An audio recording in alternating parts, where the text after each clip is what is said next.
All right, sorry about that, everybody. Just had to do some mic checks there. Welcome to this Valley News Now digital update as we continue to follow yesterday's fatal incident out in Horace. The Cass County Sheriff's Office expected to join us here in a few minutes for the latest on that fatal incident. We're going to talk about what we know about it so far here in just a second. Let's take a live look right now going on at the Cass County Courthouse as we await the beginning of this press conference. Bobby Fallett there on scene to report for us this afternoon.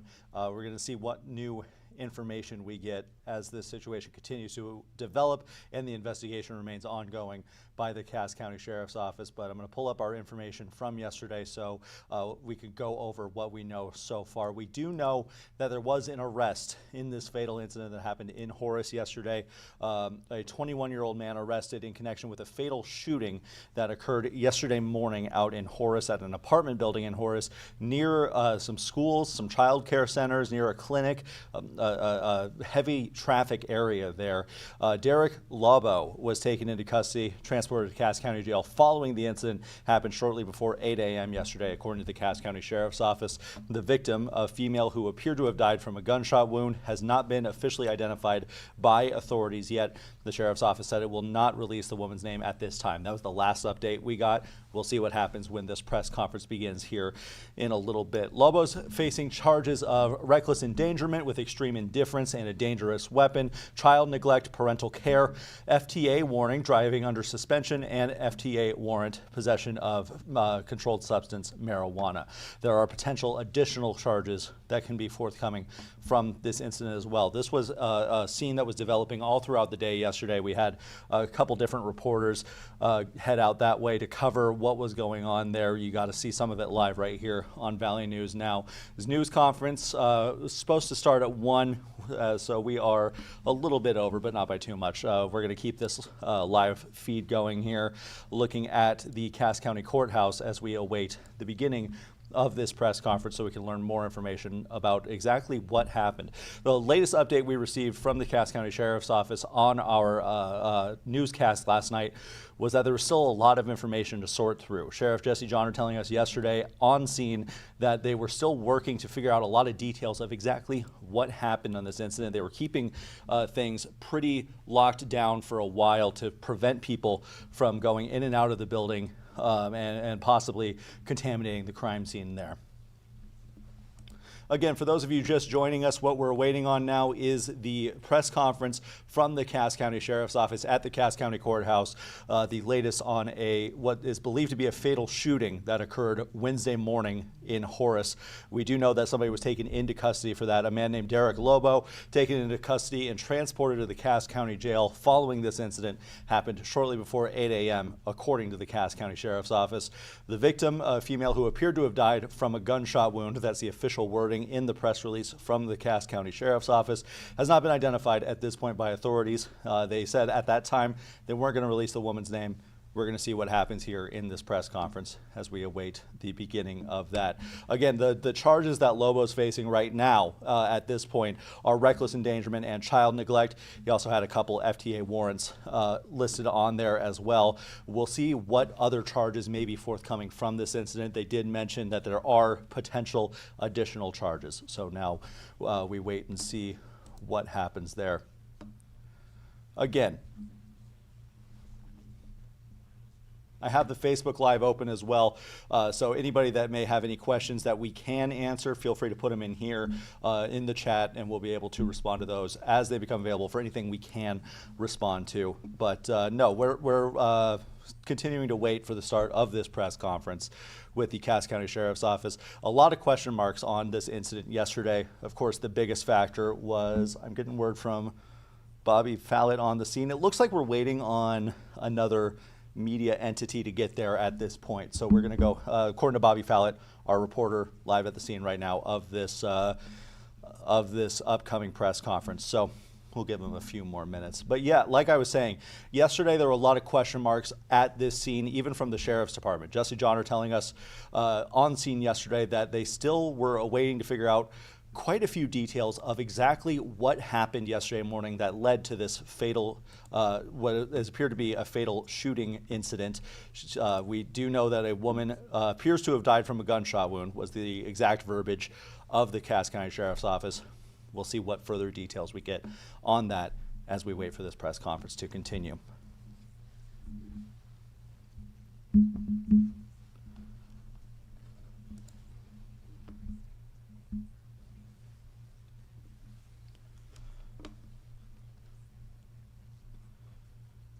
We do have a good chunk of people who just joined the Facebook live feed here, and so I'm going to go ahead and run through what happened again. You're not missing anything by me doing this. For those of you that have been here, we're going to go to this live as soon as it gets there. So the latest that we know so far, all we know is that the latest update is that a 21-year-old man was arrested in connection with a fatal shooting that occurred Wednesday morning in Horace. Derek Lobo taken into custody, transported to the Cass County Jail following the incident.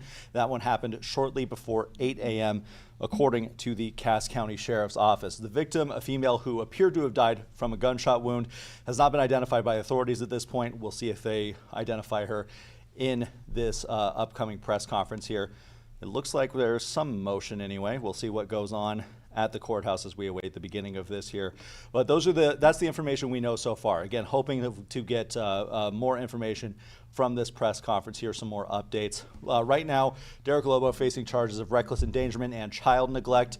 He has a couple of warrants patched on there as well. There are potential additional charges that may be forthcoming from this incident, so stay tuned. We'll see what happens here. Okay, it looks like there's moving towards the podium. We're going to go ahead and take this feed live here on Valley News Now. Good afternoon, everyone. Thanks for coming here today. I see we got a lot of people in the room. Just kind of a reminder that this is a press conference. I see that we got a number of people here from the community. We certainly welcome you here, so you can get this information as well. But the press conference today is mostly meant to answer questions for the media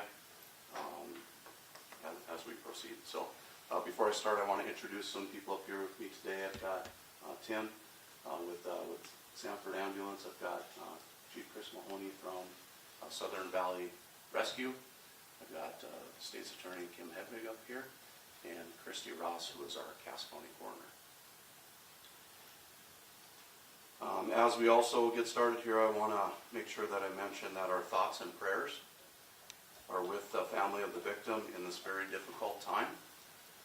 I had the opportunity to spend several hours with them yesterday as the investigation unfolded,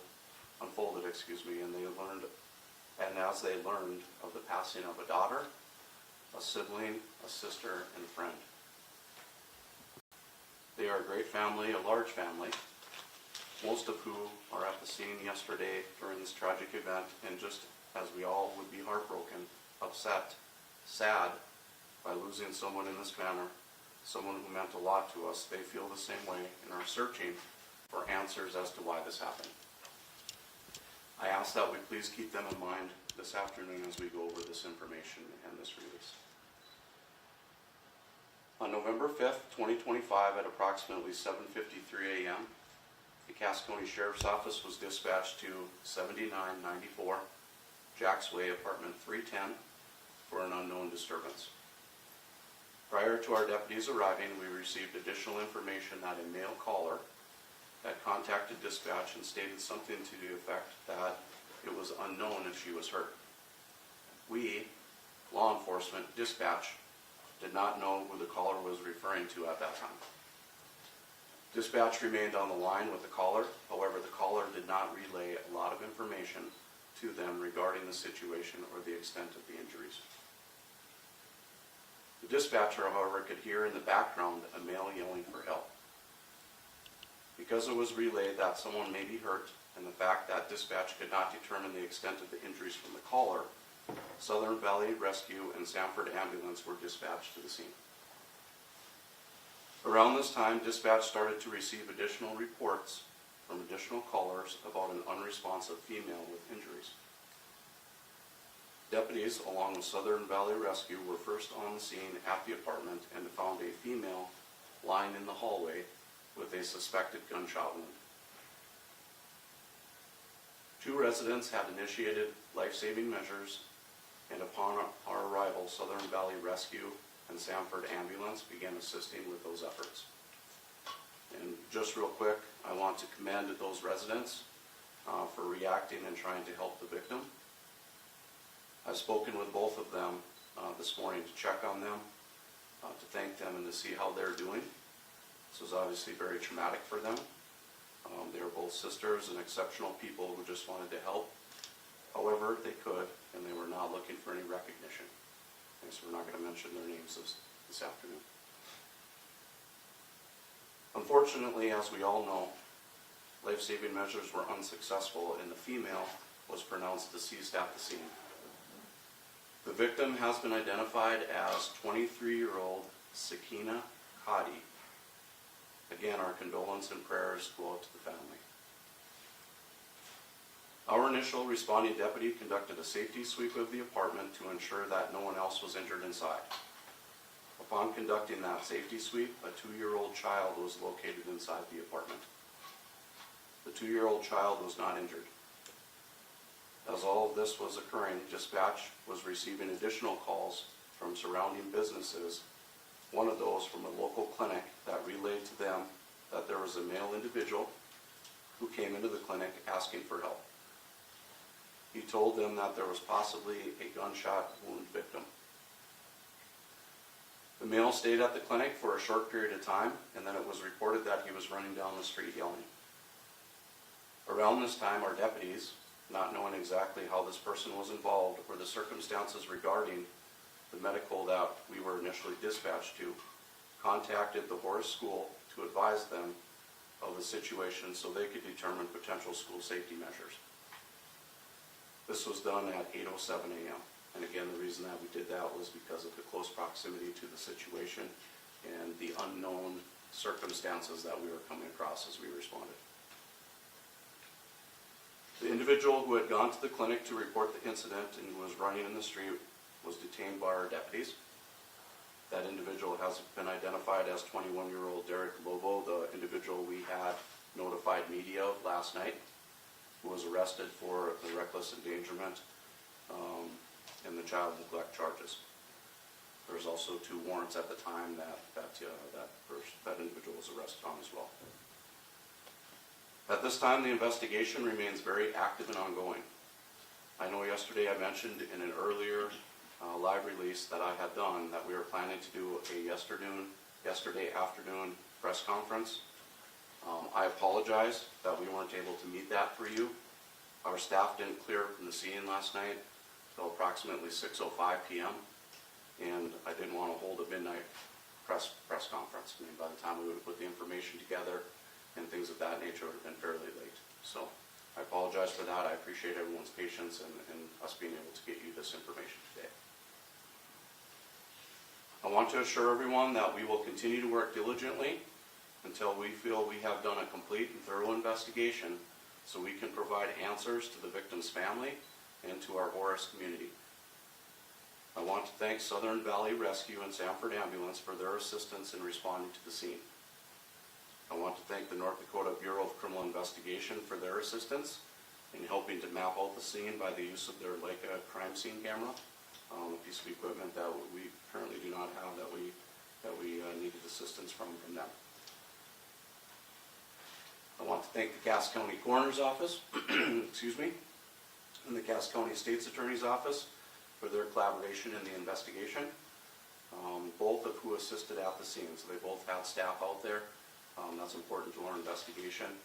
Certainly the Coroner's Office is a very crucial part in that investigation, and the State's Attorney had staff out there as well. That's something that we incorporated yesterday because we felt it was important to have them alongside of us, because if they're going to prosecute anything moving forward, it would be important to them to have information as we were obtaining it.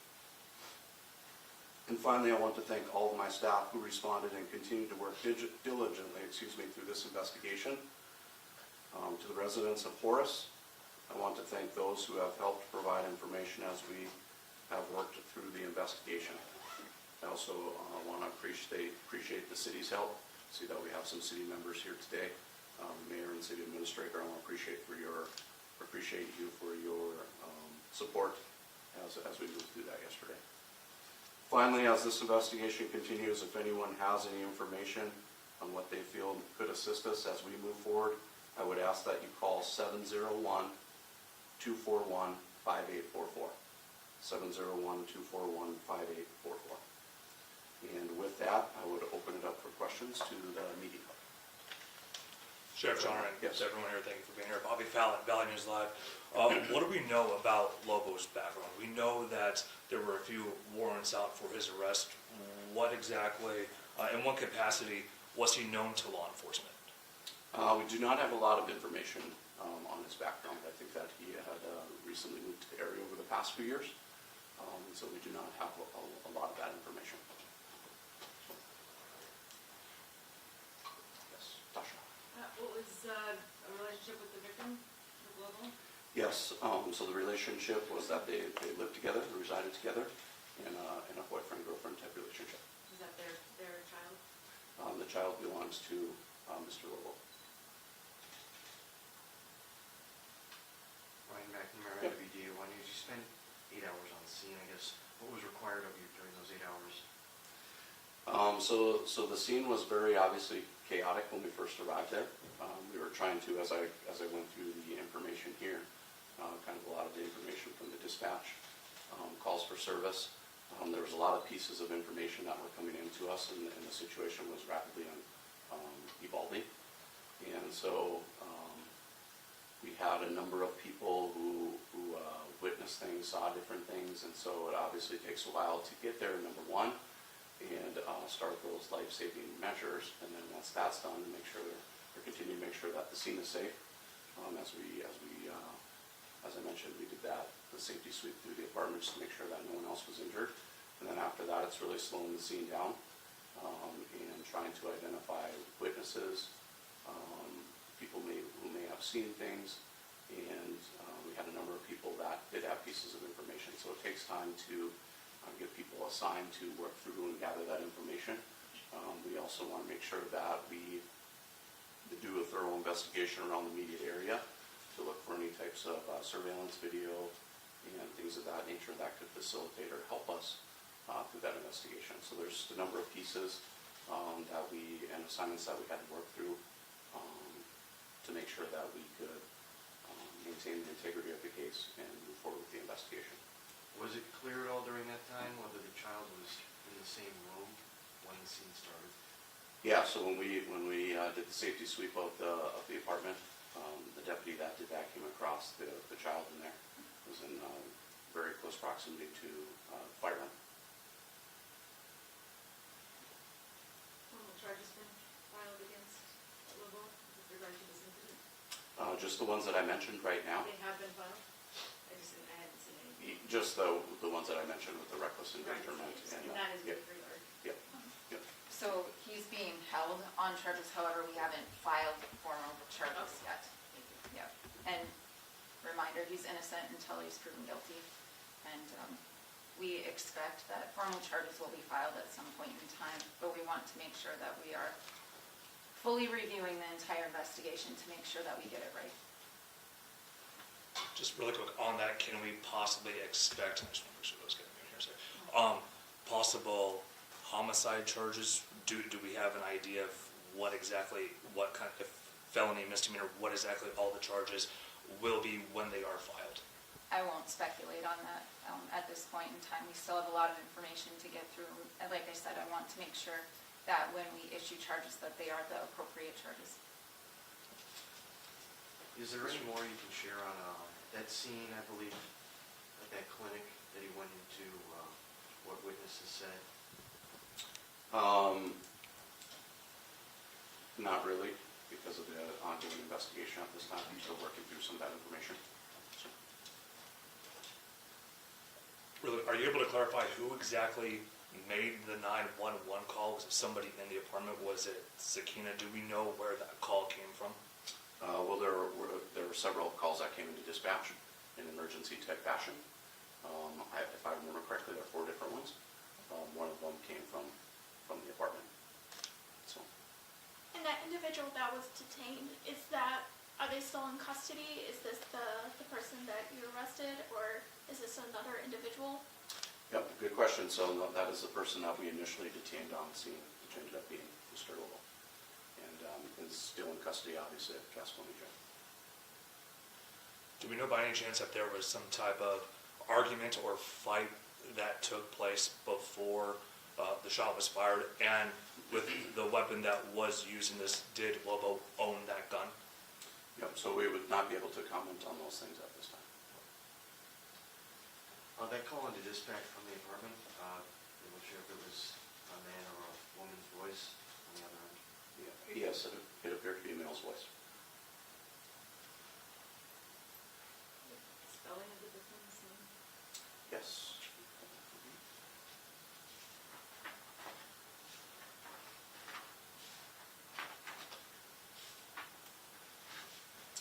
So it is Sakina. It's Sakeena, and then Kadi is Khaadi.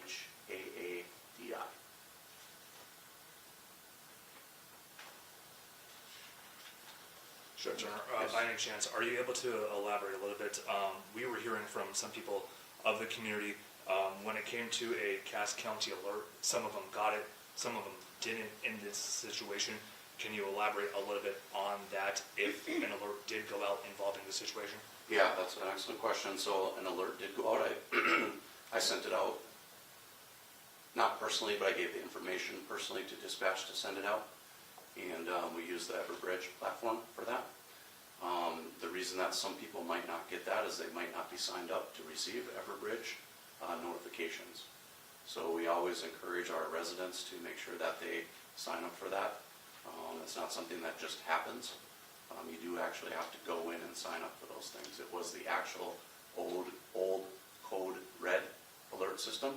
And when we switched to the new vendor of Everbridge, I think some people may have assumed that they would just automatically get transferred over into that system.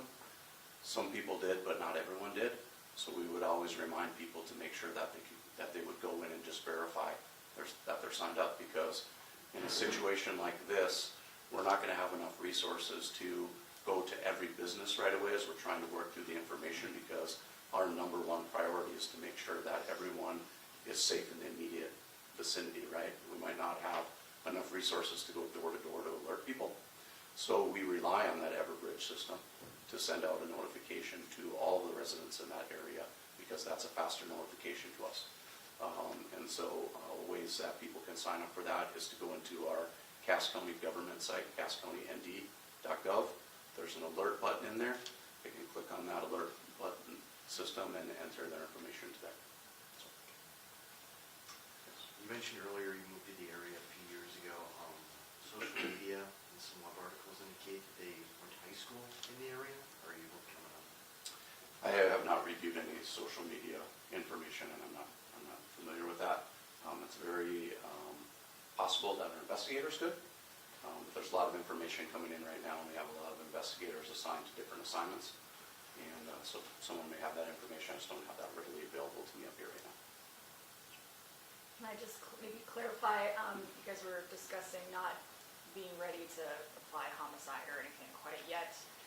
Are we also looking at, was this accidental, other theories in that regard? I mean, just not saying you can't charge just because you don't have all the information, you're still investigating. Sure. Yep, no, that's a good question, and Kim might have a few things to add to this, but right now, right, the investigation is very active and ongoing. There's a lot of information, as I already mentioned, coming in.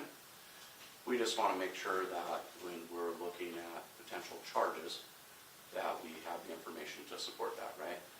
It's very important to us, to the victim, to the suspect, to the community, that when we have situations like this, that we gather all the information and make an informed decision on what would be the appropriate charges moving forward. So I don't know. I think that sums it up nicely. Sheriff, you mentioned that two people in the apartment performed life-saving measures that were sisters. Were they sisters of the victim? No, they were sisters to each other. To each other? Yeah, Okay. that resided in the apartment. Okay. And again,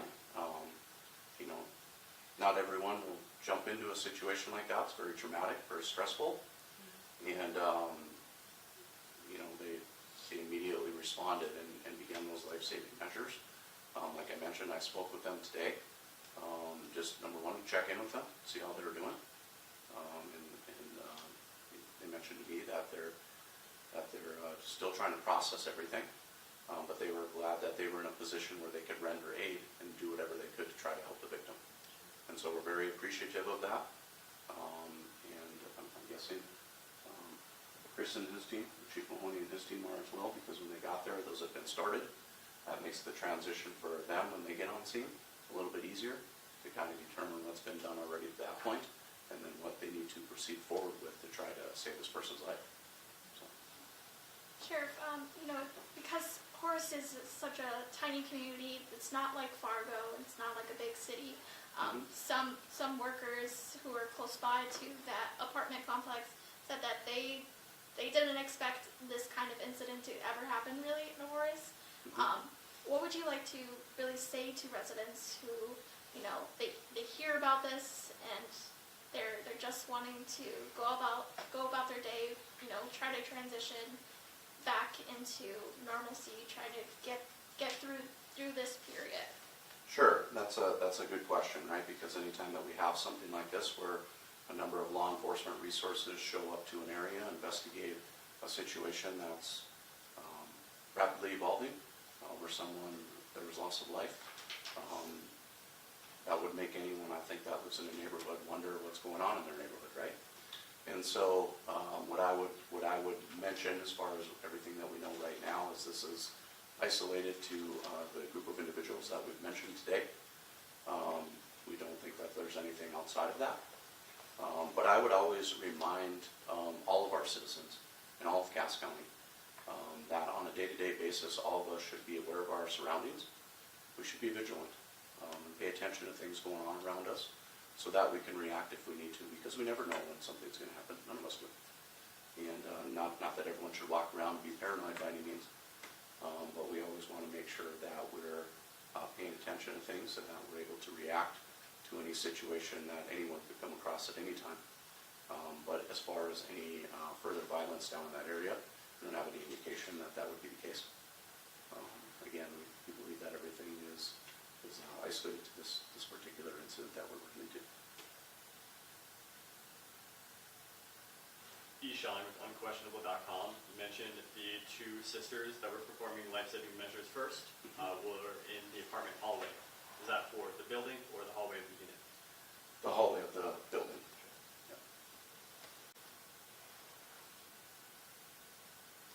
Look, Sheriff Jenner, are you able to clarify, I'm not sure if you've mentioned this, how many shots were fired? Was it just one? Were there multiple? Yeah, that part's still under investigation. So, as far as the body being in the coroner's possession, the medical examiner's report and things like that. So. Mr. Lobo returned to the apartment complex when he was detained, or was he detained? Yep, he was detained just outside that apartment complex. From that initial call to then that detainment, how long transpired between them? From the initial 911 Yeah. call at 7:53 Correct. until the detainment, I believe it was approximately around 8:16 a.m. when the call came at 7:53, approximately.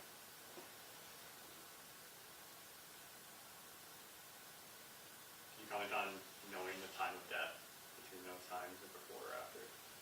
That's still to be determined by the medical examiner's office and through our investigation. So.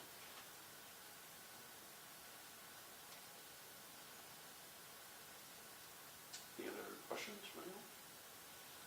Just really quick, right now, or at least over the last 24 hours and over the next week, over the next 2 weeks, what is the biggest message in the conversations that you will be having with Sakina's family and her friends? Well, I've been in regular contact with them, right? I mean, they experienced a traumatic loss in their family. So it's important to them that they have answers as to what happened, like any of us would if we lost a loved one and we weren't sure what happened. And so I've been in contact with one of their representatives. They have a large family, and one person's kind of the point of contact for them. and we've been in regular contact with them just to kind of keep them up to date as we move forward with the investigation on what they can expect and how the investigation moves forward and what the next steps are in the criminal justice process, because that can be confusing to a lot of people if you're not familiar with it, not just their family, but anyone. And it's important to our office, to the Cass County Sheriff's Office, to the State's Attorney's Office, to the Coroner's Office, that we're open and transparent with what we're doing, whether it's in this case or any other case. And so, I'll take those calls personally and answer those and be in contact with them so I can help them through this difficult time and we can provide answers to them. So. Maybe I missed it, but did you mention the shot took place in the unit or in the hallway where the body was found? That we're still part of the investigation, so the ongoing investigation. Is the child with her family, his family, or? Yeah, so obviously when we arrived on the scene and located the child, our concern was for the safety, and then after that was making sure that we could follow through, that person could be reunited with a family member, whoever we identified that person to be. And so initially we had the Human Service Zone come down and assist us in making sure that we could do the proper safe placement with the child and with the family member. So my understanding is that the child was reunited with Mr. Lobo's father. So.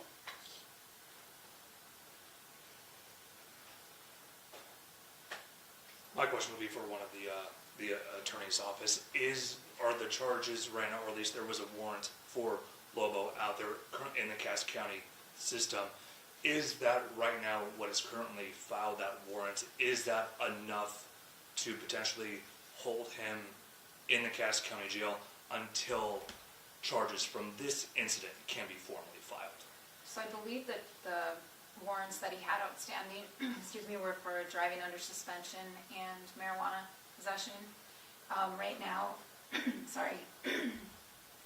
he's being held on reckless endangerment and child neglect allegations.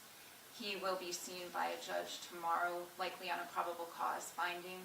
That's when the judge will determine whether bail is appropriate and how much that bail will be. And like I said, I anticipate formal charges being filed.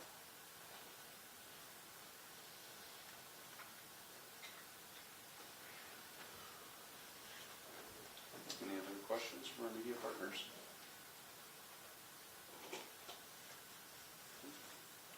All right, thank you.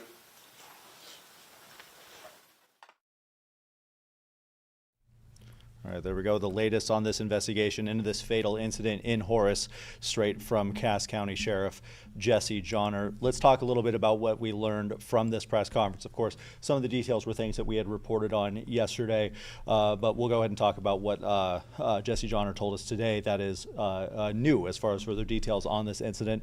Sheriff's Office was dispatched Wednesday morning just before 8 a.m. for an unknown disturbance. Mail caller was talking to dispatch, didn't relay much information regarding the situation or injuries suffered there, but dispatcher says that they heard another man yelling for help in the background. The Sheriff's Office received more reports of an unresponsive female with injuries. The deputies found the woman with a suspected gunshot wound laying in the hallway of the apartment. Two residents who also lived in the apartment were initiating life-saving measures. The ambulance took over when they arrived. Jesse Johnner took a second there to thank the two residents who attempted these life-saving measures. They didn't want to be publicly identified, but they stepped up in a big way there trying to save this woman's life. She was pronounced dead at the scene. She has been identified as 23-year-old Sakina Kadi. Now, I do want to say something that we feel is very important here at Valley News Live. We have been in contact with Kadi's family.